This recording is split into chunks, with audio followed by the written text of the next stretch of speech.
Shalom!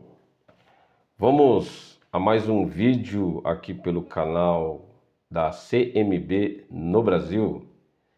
E antes de avançarmos para o tema desta oportunidade, quero desde já pedir a você que se inscreva no nosso canal, deixe o seu like, deixe a sua pergunta ou faça o seu comentário e nós, sem dúvida, estaremos respondendo a todos vocês.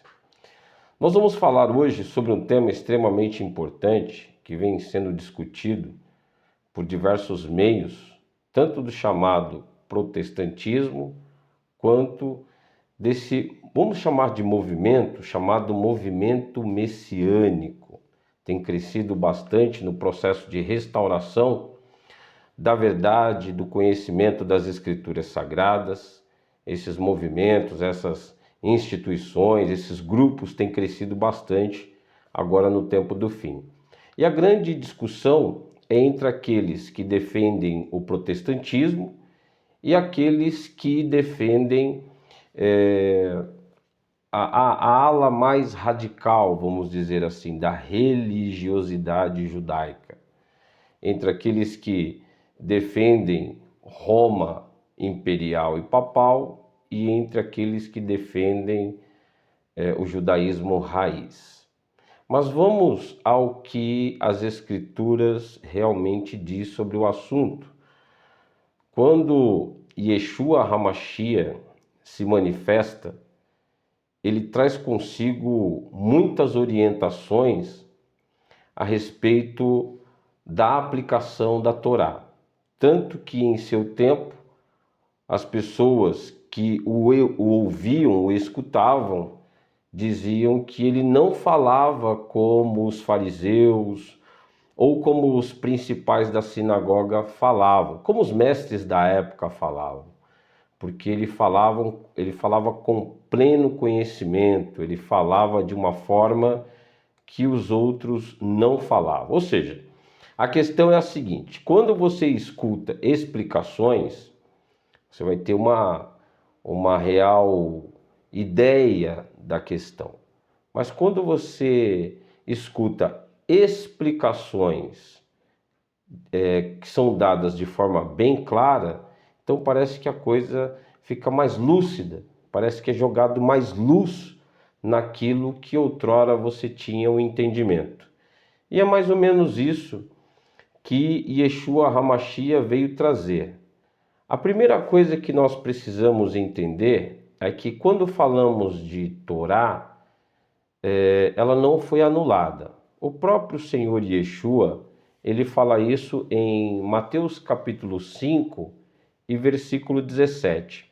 Só que eu não vou ler esse versículo, essa passagem da Bíblia, numa Bíblia protestante, porque as Bíblias, a maioria delas, principalmente as João Ferreira de Almeida, Revista e Revisada, enfim, essas Bíblias que circulam no meio protestante. Essas Bíblias, elas passaram por um processo de desjudaização. Nós sabemos que toda a literatura bíblica, ela é judaica. E talvez esse seja o ponto em que as pessoas cometem, ou por causa disso é que as pessoas cometem equívocos interpretativos de forma até grosseira, né?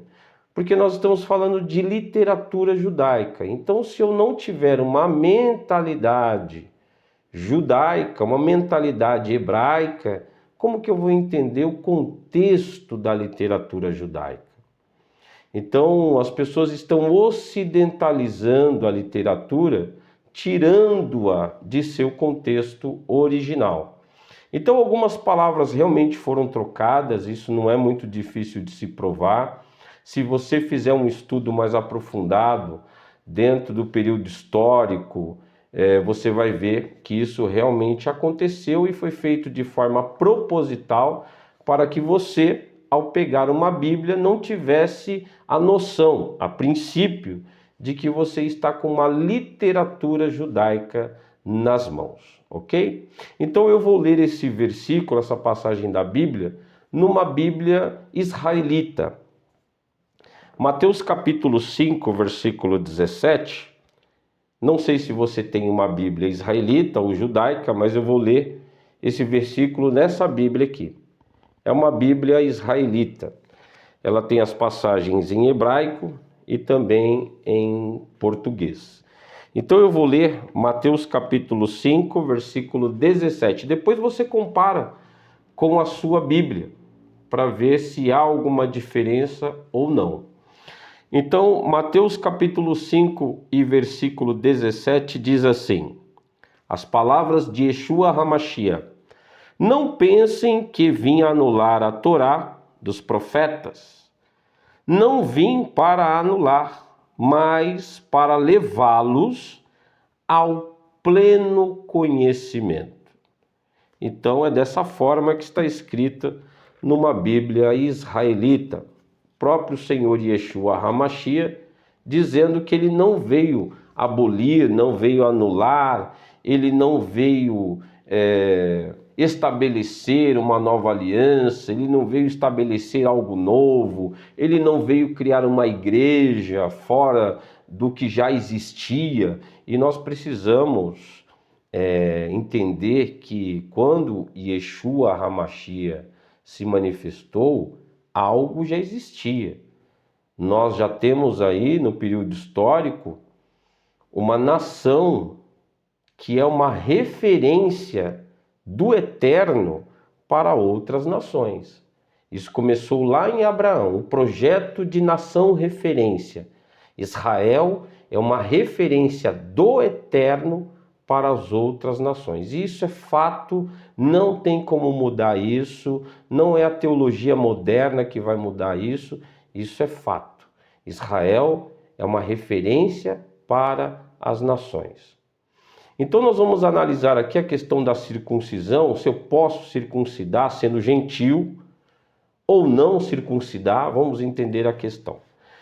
Nós vamos começar por Atos capítulo 10, a partir do versículo 28, nós vamos ler aqui algumas passagens da Bíblia, para nós termos uma ideia real de como a coisa aconteceu no tempo dos apóstolos.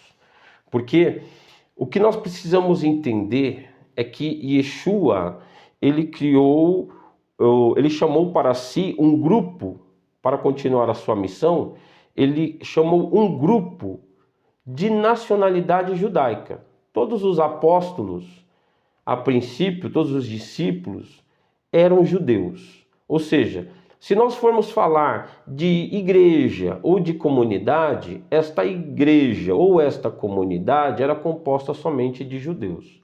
Até porque a promessa do Messias era para os judeus somente até então. A promessa do Messias, a promessa da salvação, a promessa do Ruach HaKodesh, que é o Espírito do Eterno, foi prometido a eles, somente a eles. Essas promessas não foram dadas a nenhuma outra nação, até haver uma interferência. Nós vamos falar dessa interferência. Então, quando Yeshua se manifestou, quando ele foi levado ao madeiro, ele ressuscitou como havia dito, cumprindo ali o sinal do profeta Jonas, ressuscitando no finalzinho do Shabat, antes do primeiro dia da semana, no finalzinho do Shabat, ele ressuscitou, apareceu aos seus discípulos, tudo aí é dentro de um contexto judaico. E os discípulos continuaram levando essa mensagem em conformidade com a ordem do Mashiach Yeshua. Veja que até Atos dos Apóstolos, capítulo 10, a realidade era judaica. Até que Pedro teve a visão do lençol ali com vários animais. E a voz dizia para ele: mata e come. Mas como Pedro, ele era uma pessoa que conhecia a Torá como todo judeu conhece, automaticamente ele disse: nunca coloquei coisa comum ou imunda na minha boca. E isso aconteceu por mais 2 vezes, num total de 3 vezes, a voz falando para ele: mata e come. E ele respondeu dentro daquilo que ele conhecia, a fidelidade aos ensinos do Eterno. Nunca coloquei coisa comum ou imunda na minha boca. Depois o lençol, que era uma visão e ninguém pode comer uma visão, o lençol na visão se enrolou novamente, sumiu, e ele passou a pensar no que aquela visão queria dizer, o que significava aquela visão, aquela revelação, o que o Eterno estava querendo dizer a Pedro por meio daquela visão. Ele estava pensando, foi quando alguns homens bateram em sua porta, eram os homens de Cornélio, que tinham recebido o endereço de Pedro através de um anjo, e eles foram lá atrás de Pedro. Pedro recebeu esses homens. Se Pedro não tivesse tido aquela experiência da revelação, da visão, ele não teria recebido aqueles homens naquela casa. Veja que eles pousaram por ali, no dia seguinte foram até a casa de Cornélio. Então Pedro, embora ainda sem entender o que o Eterno estava fazendo em relação aos gentios, ele se submeteu a receber aqueles homens e ir com eles no dia seguinte até a casa de Cornélio. Quando Pedro chega lá, isso já no versículo 28, e daqui para frente eu vou colocar os versículos desse texto aqui na tela para você. Atos dos Apóstolos, capítulo 10, versículo 28, o próprio Pedro diz assim: e disse-lhes: vós bem sabeis que não é lícito a um homem judeu assentar-se ou chegar-se a estrangeiros. Olha só o entendimento da visão. Mas Deus mostrou-me que a ninguém ou a nenhum homem chame comum ou imundo. Aqui Pedro já demonstra que ele entendeu a visão, que não tem nada a ver com alimentação como falam os protestantes, né? Então aqui não tem nada a ver com alimentação. Aquela visão dizia a respeito dos gentios, e Pedro entendeu. Versículo 29. Por isso, sendo chamado, vim sem contradizer. Porquanto, pois, por que razão mandastes chamar-me?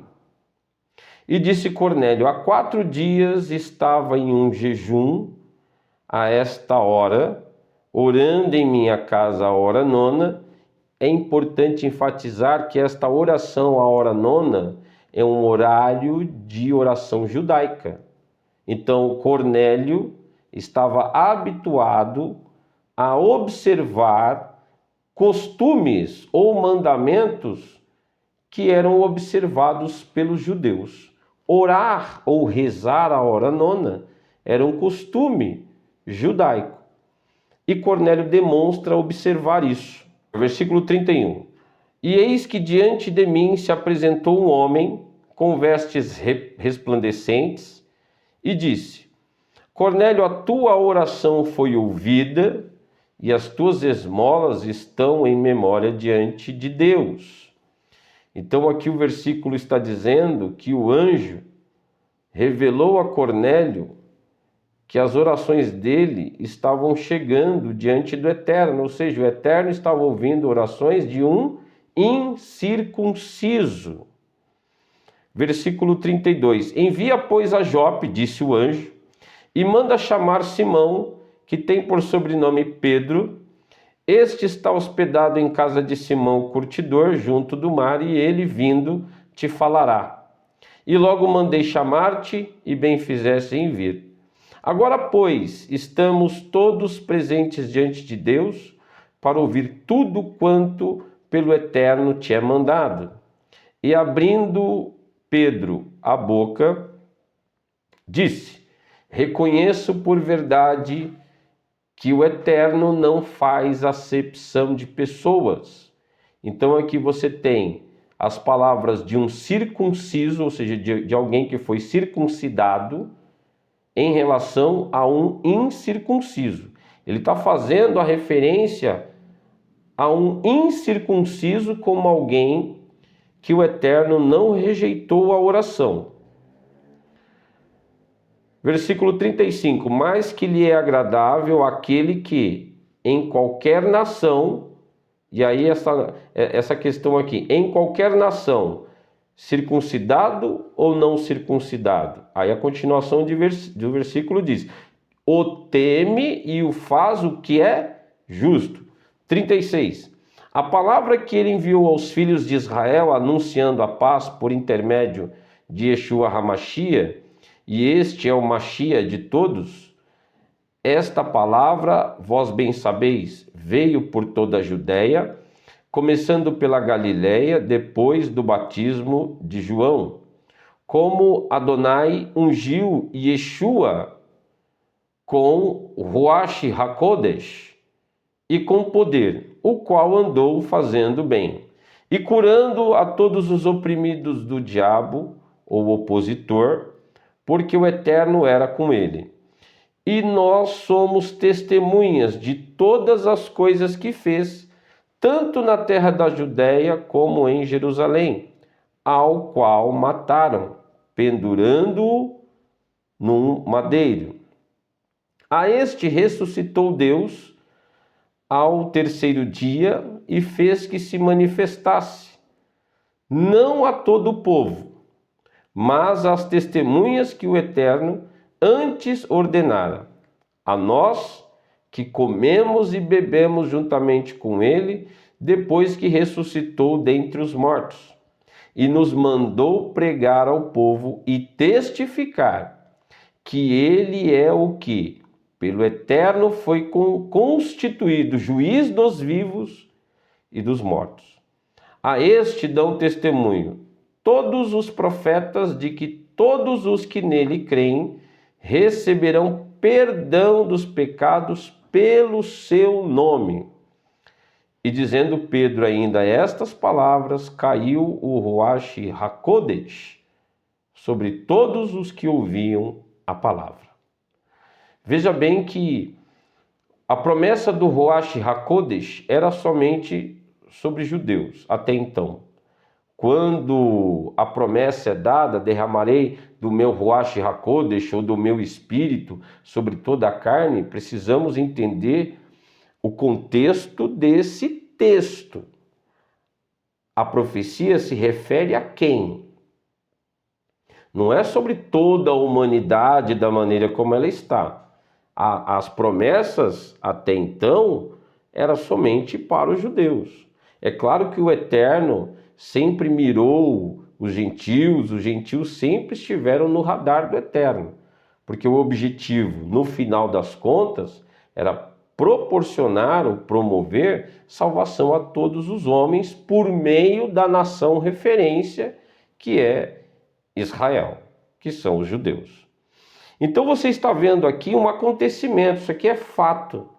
Você está vendo o cumprimento da promessa, que até então era para os judeus, se cumprir na vida dos gentios que ainda, ou melhor, que não tinham passado pelo processo de circuncisão. É Deus derramando o seu espírito sobre pessoas que não eram circuncidadas. Se a circuncisão fosse um fator primordial para receber as promessas, ou como um sinal de que o Espírito do Eterno estaria sobre a pessoa, isso certamente não teria acontecido, porque o Eterno não ia quebrar o seu próprio mandamento, não ia descumprir a própria Torá. O que a gente precisa entender é que os gentios são colocados dentro do plano da salvação de uma maneira diferente do que aquelas que foi dada aos judeus. Judeus é uma nação e circuncisão tem a ver com identidade. Eles são judeus, nós somos gentios, o jambuzeiro bravo. Mas nós vamos falar um pouquinho sobre isso mais à frente. Então nós temos aqui um fato de que os gentios receberam o Espírito Santo do Eterno sem haver a questão da circuncisão. E esses mesmos incircuncisos passaram pelo batismo em nome do Messias Yeshua. Você vê que a coisa é tão séria aqui, que Pedro ele teve que dar explicações sobre o fato de ter entrado na casa de gentios. Então esses homens não se converteram ao judaísmo da época. o judaísmo em si, eles passaram a fazer parte da comunidade messiânica. Ou seja, já existia uma comunidade de discípulos de Yeshua. O que acontece com os gentios? Os gentios são trazidos para dentro. É claro que houve uma discussão, houve diversas discussões sobre essa questão, porque a questão era: o que nós vamos fazer com os gentios? Nós conhecemos a Torá, nós conhecemos os estatutos, os preceitos do Eterno. Nós entendemos a vontade do Eterno. Mas e os gentios? Se eles aceitam Yeshua HaMashiach e permanecem na condição que estavam, eles vão se perder. Porque a Torá, amados, ela é instrução. E alguém que aceita Yeshua HaMashiach e permanece sem a instrução, ele se perde. Isso é fato. Então o gentio sem a instrução, o que ia acontecer com ele? Ele ia continuar cometendo idolatria, continuar comendo qualquer tipo de carne de animal, ele ia continuar comendo carne sufocada, comendo sangue, fazendo sarapatel, enfim, continuar na fornicação, porque para outros povos isso não tinha problema nenhum. Existia até a questão sexual relacionada a cultos, né? Enfim, então o gentio também precisava de instrução, e a Torá é a instrução do Eterno. Somente para judeus? É claro que não, mas para todo aquele que crê que Yeshua é o Mashiach. Então, em Atos capítulo 11, Pedro precisa dar explicações à congregação de Jerusalém, que era formada só de judeus. O que você foi fazer na casa de gentio, Pedro? O que você foi fazer? O que você foi fazer na casa daqueles que nós temos por imundo? Então Pedro foi explicar. Pedro diz: e eis que na mesma hora, isso está em Atos dos Apóstolos, capítulo 11, versículo 11. E eis que na mesma hora pararam junto da minha casa, em que eu estava, 3 homens que foram enviados de Cesareia. E disse-me o Eterno por meio do seu Ruach, que fosse com eles nada duvidando, e também estes 6 irmãos foram comigo. E entramos em casa daquele homem. Então, 6 irmãos, mais Pedro 7, mais 3 homens de Cornélio são 10. Nós temos 10 homens envolvidos nessa movimentação que o Eterno fez para levar Pedro até a casa de Cornélio para falar da salvação em Yeshua HaMashiach. É importante enfatizarmos isso. Quem foi que fez tudo isso? Foi Pedro? Foi Tiago? Foi João? Foi o Eterno. É importante enfatizar isso, que essa obra, esse encontro, esse desenrolar de judeus irem até gentios para falar da salvação em Yeshua HaMashiach, foi Deus, foi o Eterno, foi Hashem que fez tudo isso. Quem somos nós para questionarmos a obra do Eterno? Então, no capítulo 11, você pode estar lendo todo o capítulo 11 de Atos dos Apóstolos, para você ver que Pedro foi obrigado a dar explicações sobre a sua entrada na casa de Cornélio. Quando nós lemos já no capítulo 13 de Atos, percebemos que Paulo ele já inaugura algumas comunidades judaicas e também gentílicas. Você vai ver aí uma mistura de judeus e gentios. E nesse tempo, amados, não foi fácil compreender tudo isso. Não foi fácil compreender a obra do Eterno em relação aos gentios. Para a comunidade judaica, de uma forma geral, tanto a que cria em Yeshua HaMashiach, quanto os que não criam, porque nós temos 2 grupos de judeus distintos, os que não criam em Yeshua HaMashiach e os discípulos de Yeshua HaMashiach que nunca deixaram de ser judeus. Importante dizer isso. Então, quando lemos Atos capítulo 13, a partir do versículo 35, nós lemos o seguinte: por isso também, em outro salmo diz: não permitirás que o teu santo veja a corrupção. Porque, na verdade, tendo Davi, no seu tempo, servido conforme a vontade do Eterno, dormiu, foi posto junto a seus pais e viu a corrupção. Mas aquele a quem o Eterno ressuscitou, nenhuma corrupção viu. Seja-vos, pois, notório, homens e irmãos, que por este se vos anuncia a remissão dos pecados. E de tudo o que a Torá não pudestes ser justificados, porque é importante abrir um parênteses aqui, a Torá não foi dada ao povo para salvar. A Torá em si, ela não salva. A Torá, ela é instrução. Ela pode ser instrução para a salvação? Sim, mas se você é instruído e não pratica, você pode se perder. Então a Torá não é para salvar, ela não é objeto pelo qual vem a salvação, a remissão dos pecados, a justificação. A Torá é instrução. É por meio da Torá que nós chegamos a Deus, nós chegamos a Yeshua HaMashiach. Todo o conhecimento do Eterno está resumido na sua Torá. E quando eu falo Torá, é o Tanakh e a Brit Hadashah. Nas palavras de David Stern, essa Bíblia que nós temos na mão, todo o conjunto bíblico é a Torá. Quer você aceite isso ou não. E David Stern é judeu, e um judeu que crê em Yeshua HaMashiach. É dele essas palavras, ok? Então, continuando aqui, o versículo 39. Vou ler o 40. Vede, pois, que não venha sobre vós o que está escrito nos profetas. Vede, ó desprezadores, e espantai-vos, e desaparecei, porque opero uma obra em vossos dias, obra tal que não crereis, se alguém vô-la contar.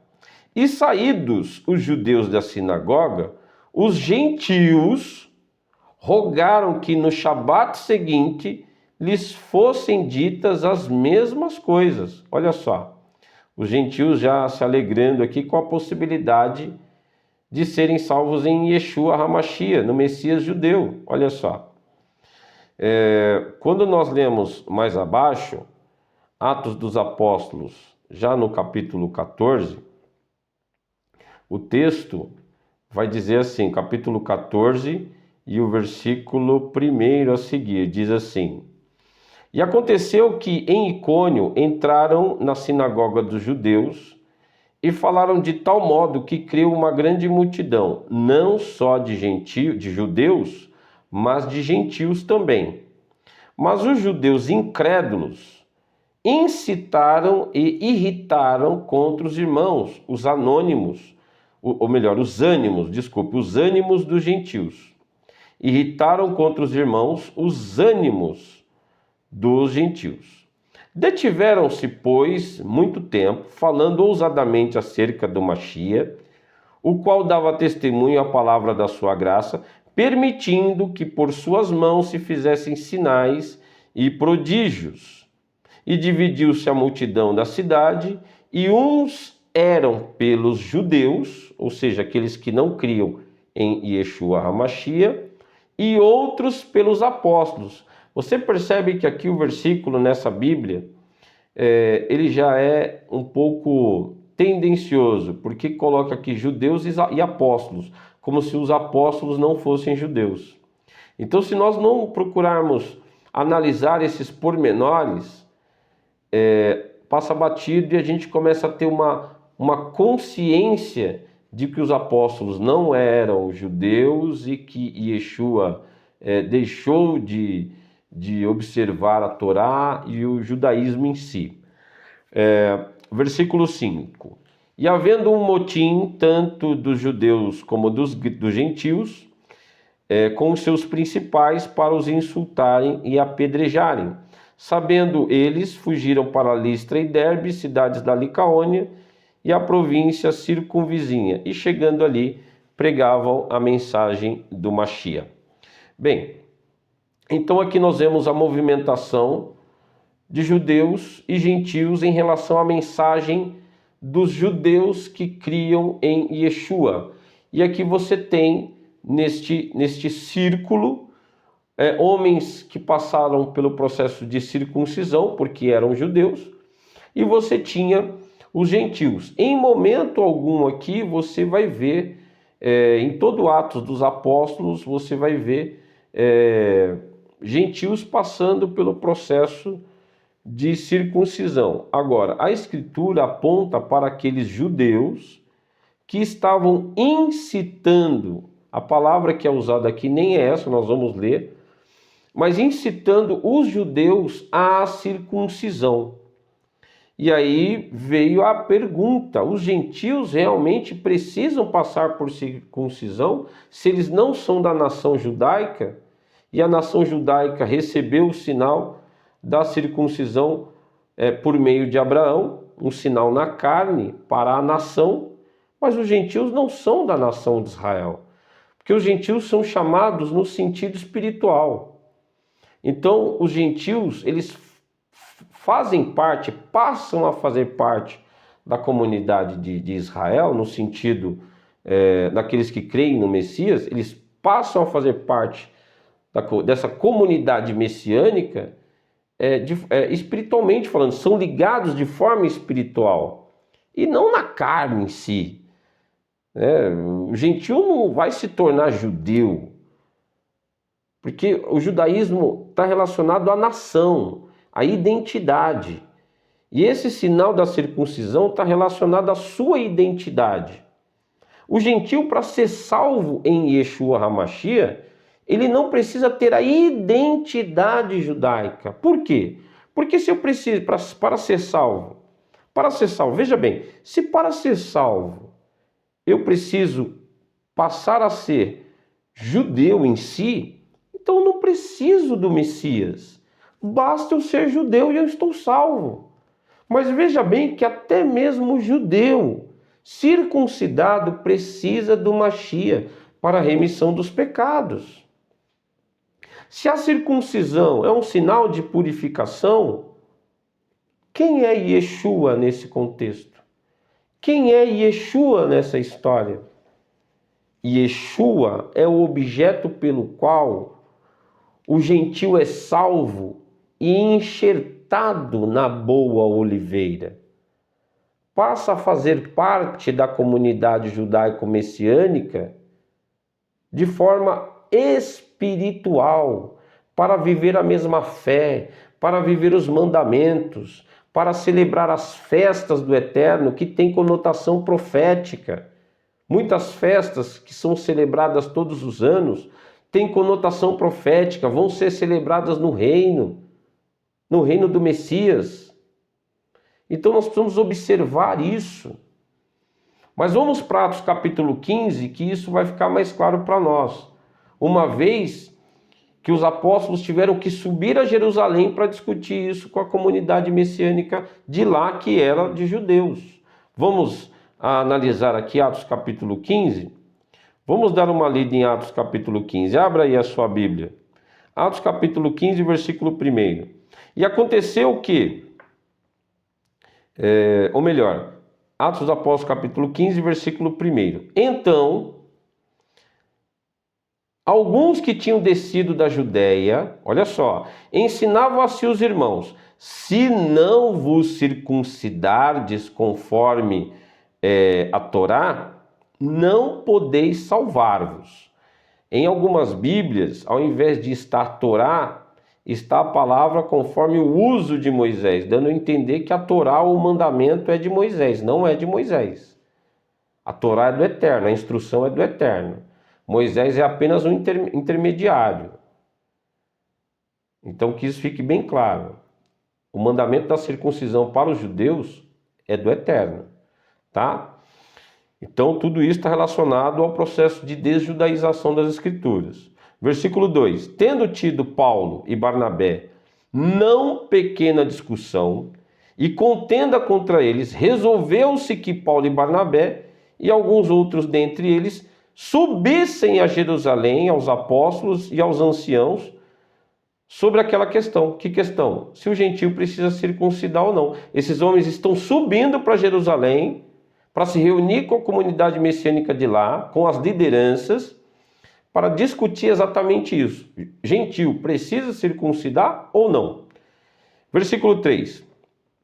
E eles, sendo acompanhados pela comunidade, passaram pela Fenícia, por Samaria, contando a versão, ou melhor, a conversão dos gentios.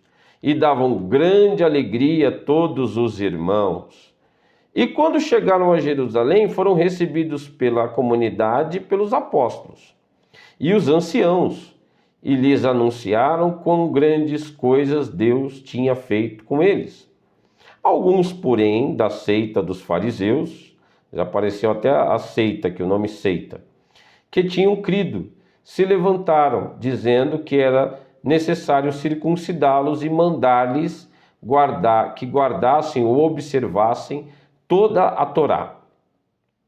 Congregaram-se, pois, os apóstolos e os anciãos para considerar este assunto. Qual assunto?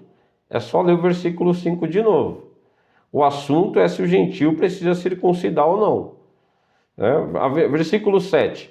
E havendo grande contenda, irmãos, o versículo 7 diz que houve uma grande contenda a respeito do assunto. Parece até um grupo que eu faço parte aí no WhatsApp. É uma contenda sobre esse assunto e o pior do grupo é que ninguém chega a conclusão nenhuma. Aqui eles vão chegar a uma conclusão.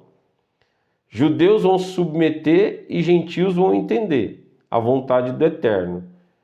Por quê? Porque é uma congregação vinculada em amor, o amor do Messias.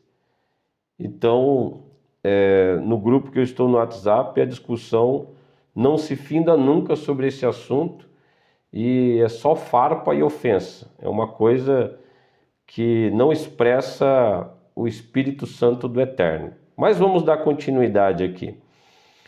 E havendo grande contenda, levantou-se Pedro e disse-lhes: Homens e irmãos, bem sabeis que já há muito tempo o Eterno me elegeu dentre vós para que os gentios ouvissem da minha boca a palavra da salvação e crescem. O Eterno, que conhece os corações, lhes deu testemunho, dando-lhes o Ruach HaKodesh, assim como também a nós. E não fez diferença alguma entre eles e nós, purificando os seus corações pela fé. Versículo 9, Pedro está dizendo que o Eterno não fez diferença entre circuncidados e incircuncisos. É isso que está aqui. Se a discussão é se o gentio precisa se circuncidar, é claro que Pedro está falando de incircuncisos aqui no versículo 9. Veja bem, e não fez diferença entre nós. Nós quem? Os circuncidados. E quem? Os que não passaram pela circuncisão. Mas o Eterno pela fé purificou seus corações. Versículo 10. Agora, pois, por que tentais a Deus, pondo sobre a cerviz dos discípulos um jugo que nem nossos pais nem nós pudemos carregar ou suportar? Agora a questão é, eles carregavam ou suportavam, sim ou não? Sim, lógico que eles levavam. Todos eles circuncidados, todos eles observavam a Torá. Então precisamos entender as palavras que foram usadas no original para saber a transliteração correta dessa frase aqui. Mas isso não é difícil, mas o vídeo vai ficar muito longo se nós formos entrar nesses pormenores, criando ramificações nessa mensagem. O foco é circuncisão ou não circuncisão. Versículo 11. Mas cremos que seremos salvos pela graça, ou seja, pelo dom gratuito dado por Yeshua HaMashiach, como eles também. Então toda a multidão se calou diante das palavras de Pedro e escutava a Barnabé e a Paulo, que contavam quão grandes sinais e prodígios o Eterno havia feito no meio dos incircuncisos. E havendo-se ele calado, respondeu Tiago, dizendo: Homens, irmãos, ouve-me. Simão relatou como primeiramente Deus visitou os gentios, ou os incircuncisos, sobre os quais o meu nome é invocado, diz o Senhor, que faz todas essas coisas.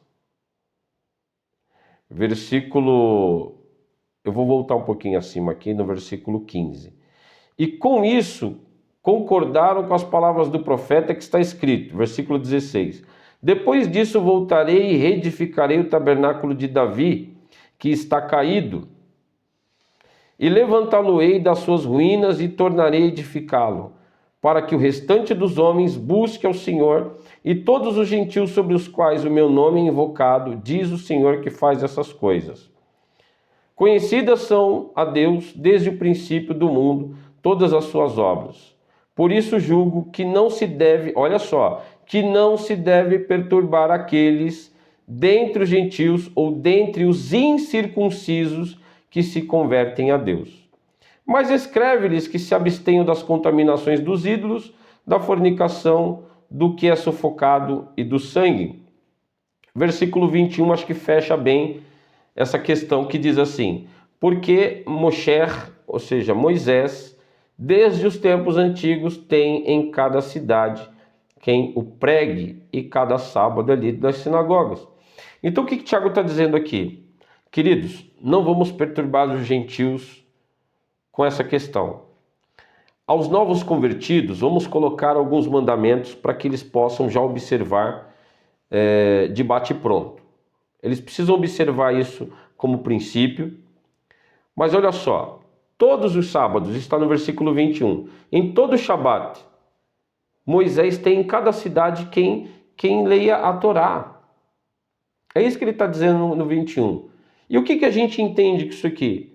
Que Tiago está dizendo, olha, passe esses mandamentos, que são mandamentos da Torá, não deixa de ser mandamento judaico, não. Eles devem observar esses mandamentos, que eles se abstenham das contaminações dos ídolos, da fornicação, do que é sufocado e do sangue, são mandamentos judaicos. Eles devem se abster disso, se abstenham disso, e depois, se eles tiverem interesse, o que eles vão fazer? Até porque a salvação é individual, o que eles vão fazer? Eles vão numa sinagoga no Shabat. O que é feito numa sinagoga no Shabat, irmão? O que é feito? É lida a Torá. Nós aqui, em todo Shabat, estudamos a Parashá. Ou seja, a Parashá é uma porção semanal da Torá. Então, naturalmente, se eu sou um gentil convertido, vou observar esses primeiros mandamentos, mas no Shabat seguinte eu vou numa sinagoga. O que eu vou ver lá? Eu vou ver a orientação da Torá. E eu vou estudando, eu vou aprendendo, eu vou conhecendo. E se eu tenho interesse, o que eu vou me tornar? Um praticante da Torá. Queridos, nesse tempo, o chamado Novo Testamento, a Brit Hadashah, não era escrita. Os escritos da chamada Brit Hadashah veio depois. Então, o que esses homens estudavam lá? O que era falado lá? O que era ensinado lá? Yeshua HaMashiach, em João capítulo 17, versículo 17, ele diz algo extremamente interessante. Ele diz assim: santifica-os na verdade. Na versão Ferreira de Almeida diz: a tua palavra é a verdade. Na versão judaica diz: santifica-os na verdade. A tua Torá é a verdade.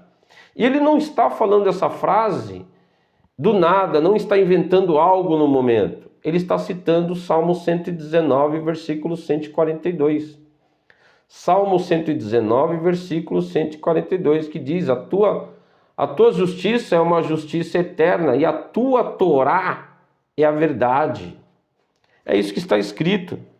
Então essa questão da circuncisão no coração, como foi falado tanto para judeus quanto para gentios, não é algo novo. A própria Torá cita isso não é algo da Brit Hadashah, amados.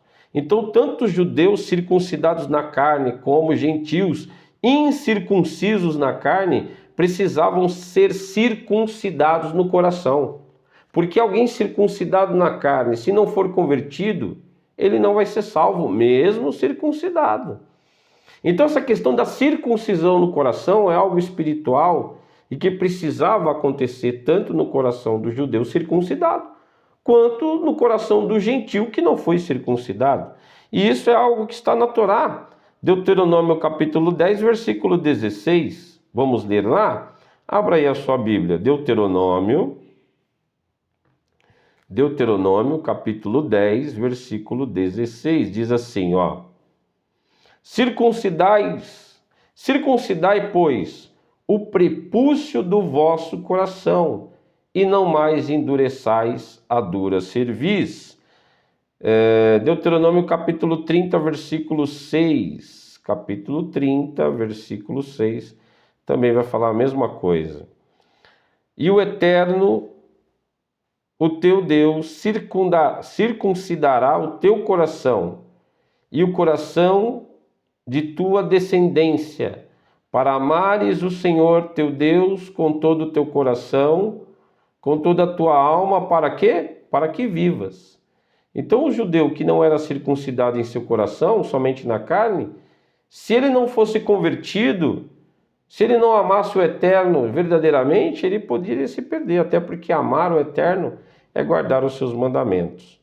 Então essa questão da circuncisão no coração, muito citada na Brit Hadashah pelos estudantes, né, os protestantes, para desfazer dos mandamentos do Eterno, para desfazer da Torá, na realidade não é algo novo, não é algo da Brit Hadashah, não é algo da cabeça de Paulo, é algo que está na Torá. A circuncisão no coração é algo já citado na Torá, também é citado por Jeremias. Então, amados, precisamos entender que Yeshua HaMashiach, ele veio e juntou o povo judeu e o povo gentil pelo madeiro. Ele juntou, ele uniu. Ele fez um novo homem, espiritualmente falando. Judeus circuncidados entendem que o gentil foi chamado pelo Mashiach para ser salvo e está debaixo da promessa como ele, judeu circuncidado. O gentil incircunciso recebeu essa graça do Eterno por meio do Mashiach e foi enxertado na boa oliveira. E o judeu circuncidado entendeu que o gentil é justificado como pai Abraão. E creu Abraão, e isso foi-lhe imputado como justiça. E depois recebeu o sinal da circuncisão. Ou seja, o que justificou o pai Abraão foi a fé. E os que são da fé, diz as Escrituras, são filhos de Abraão e são filhos da promessa. São herdeiros e co-herdeiros, ou seja, nós somos co-herdeiros com os judeus que creem em Yeshua HaMashiach, é claro. Então, co-herdeiro quer dizer isso, herdeiro com. Então, nós somos herdeiros com os judeus que creem em Yeshua HaMashiach. Agora, eu sendo gentil, preciso passar pela circuncisão? Segundo as Escrituras, não. Porque a circuncisão do gentil é Yeshua HaMashiach. Yeshua HaMashiach, ele enxerta o gentil na boa oliveira. Passamos a nos alimentar pela seiva da boa oliveira, que é Israel. Mas o gentil não se torna judeu. E é aí que está a obra do Messias, é aí que está a maravilhosa obra do Messias, que ele pega o jambuzeiro bravo e enxerta na boa oliveira para ser alimentado pela boa oliveira. Você tem a boa oliveira e você tem um enxerto. Todas as vezes que você olhar para a boa oliveira, você vai ver o enxerto ali. Essa é a maravilha da obra do Messias. Agora, se o gentil se torna judeu, onde é que está o jambuzeiro? Onde é que está o enxerto? Não se torna uma coisa só, no sentido do gentil se tornar oliveira. A obra do Messias está em o jambuzeiro bravo estar enxertado na boa oliveira. Então o gentil vai continuar sendo gentil, mas não está mais afastado da promessa, não está mais sem Deus no mundo. Agora é um só, porque Yeshua HaMashiach nos reconcilia pelo madeiro, tira as paredes de separação. Pedro entendeu isso. Não chame comum e imundo aquilo que o Eterno purificou. Purificou de que maneira? Purificou por meio do Messias. Então, o judeu recebeu o sinal da circuncisão por meio de Abraão, um sinal de nação, um sinal de identidade, não de justificação ou purificação. Nós recebemos Yeshua HaMashiach, a circuncisão no coração, e fomos enxertados na boa oliveira. O gentio pode participar de Pessa como o judeu? Sim, pode, porque nós somos circuncidados, não na carne, mas no nosso coração, e guardamos as leis do Eterno, assim como ele estabeleceu, entendendo com clareza que a obra do Messias nunca pode ser submetida à purificação da circuncisão. Eu espero que você tenha entendido bem essa questão. Existem ainda muitas coisas a serem faladas. Talvez façamos um segundo vídeo sobre esse assunto, mas até aqui eu acredito que ficou bem claro. Então, espero que você aprecie o conteúdo, deixe o seu like, deixe o seu comentário. Se quiser fazer alguma pergunta, estamos à disposição nos telefones que estão à disposição. Até o próximo vídeo, na próxima semana. Um grande abraço a todos. Shalom, Lehitraot.